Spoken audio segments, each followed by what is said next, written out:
Sir నమస్కారం sir. నమస్తే.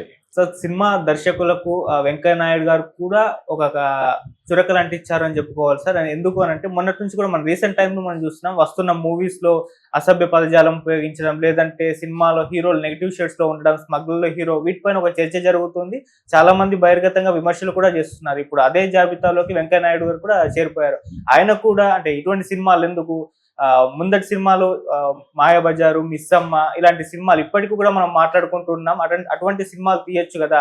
Comedy బాగుండాలి గానీ అసభ్య పదజాలంతో కామెడీని వర్కౌట్ చేయడం ఏంటి? దీనివల్ల పిల్లలు ఏం నేర్చుకుంటారు అంటూ ఆయన కూడా కాస్త చురకలైతే అంటించారు సార్. మరి ఆయన మాటల పైన మీ ఒపీనియన్స్? అంటే కీరవాణి గారు చాలా కాలం క్రితం ఒక విషయం మాట్లాడాడు పబ్లిక్ డయాస్ మీద.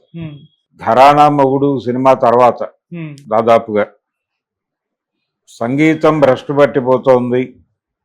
ఒకనాటి సంగీతం రసరమ్యంగా ఉండేది, ఇప్పుడు సంగీతం చాలా దారుణంగా ఉంటుంది అని మాట్లాడేవాడు. ఈ మాట్లాడటం అనేది చక్రవర్తి గారి గురించి కూడా అలాగే మాట్లాడేవాడు ప్రపంచం. చక్రవర్తి గారు వచ్చి మొత్తం గందరగోళం చేస్తాడు. ఒకప్పుడు సినిమా సంగీతం ఎలా ఉండేది, ఈయన వచ్చి చేస్తున్నటువంటి సంగీతం ఏమిటి, ఆయనేమో హైయెస్ట్ పెయిడ్, పైగా కమర్షియల్గా ఆయన ఉంటే తప్ప సినిమాలు ఆడవు అనే పరిస్థితుల్లో ఆయన్నే పెట్టుకునేవాడు. అలా 960 సినిమాలు చేశాడు ఆయన. రెండో వైపు ఆయన మీద ఈ దాడి జరిగింది. చక్రవర్తి మరీ అనేవాడు. అదే ఆయన నుంచి వచ్చిన శిష్యుడే కీరవాణి. ఆయన 'ఘరానా మొగుడు' పాటల మీద వచ్చినటువంటి కొన్ని కామెంట్స్ని ప్రస్తావిస్తూ మా గురువు గారికి కూడా తప్పలేదు ఈ గోల అని చెబుతూ ఇప్పుడు ప్రజెంట్ జనరేషను చక్రవర్తి గారు చేసినటువంటి మోగ ప్రేమ పాటలు, అద్భుతమైన మెలోడీస్, చీకటి వెలుగులు అని మాట్లాడుతున్నారు. కానీ ఆ సినిమాలు విడుదలైనప్పుడు ఆయనకు ఆ గౌరవం లేదు. ఓకే, ఇప్పుడు ఒక 25-30 ఏళ్ళు గడిచిపోయిన తర్వాత ఎందిరో ఎట్లాగో ఉంది ఒళ్ళు అనే పాటని అంత అద్భుతంగా ట్యూన్ చేశారు. ఎంత అద్భుతమైన సాహిత్యం, ఎంత అద్భుతమైనటువంటి గానం అని ప్రపంచం మాట్లాడుకోక తప్పదు అని నేను ఫీల్ అవుతున్నాను అని చెప్పాడు. అంటే కొంతకాలం గడిచిన తర్వాత పాతవన్నీ మంచివే అనుకుంటే ఆ పాత జాబితాలోకి ఇప్పుడు తిట్లు తిన్నటువంటి కొత్తవి కూడా చేరిపోతాయి. చేరిపోయిన తర్వాత వాటిని మెచ్చుకునేవాళ్ళు వాటిని మెచ్చుకుంటారు. కాబట్టి ఇప్పుడు వెంకయ్య నాయుడు గారు గతంలో గొప్ప సినిమాలు వచ్చాయి ఇప్పుడు రావడం లేదు అనటం కరెక్ట్ కాదు. గతంలో కూడా గొప్ప సినిమాలు వచ్చినాయి, అదే టైంలో దుర్మార్గమైన సినిమాలు వచ్చినాయి. ఇప్పుడు హీరో దారుణం అయిపోయాడు, విలనే హీరో అయిపోయాడు, ఒక రకంగా స్మగ్లర్ హీరో అయిపోయాడు అని అడవి రాముడికి పుష్పకి పోలికలు పెట్టి చాలామంది మాట్లాడారు, పవన్ కళ్యాణ్తో సహా. పైగా స్మగ్లర్ క్యారెక్టర్ చేసిన వ్యక్తికి జాతీయ పురస్కారం ఇవ్వటం ఏమిటి, సమాజానికి ఏ విధమైన సందేశం ఇచ్చినట్టు వీళ్ళు అని కూడా మాట్లాడారు జ్ఞానులు. కానీ స్క్రీన్కి ఇచ్చినటువంటి ఒక ఇంటర్వ్యూ, స్క్రీన్ అనేటువంటి ఒక పేపర్ ఉండేది ఆ రోజుల్లో, స్క్రీన్కి ఇచ్చిన ఇంటర్వ్యూలో సలీం జావేదులు ఒక అద్భుతమైన విషయం చెప్పారు.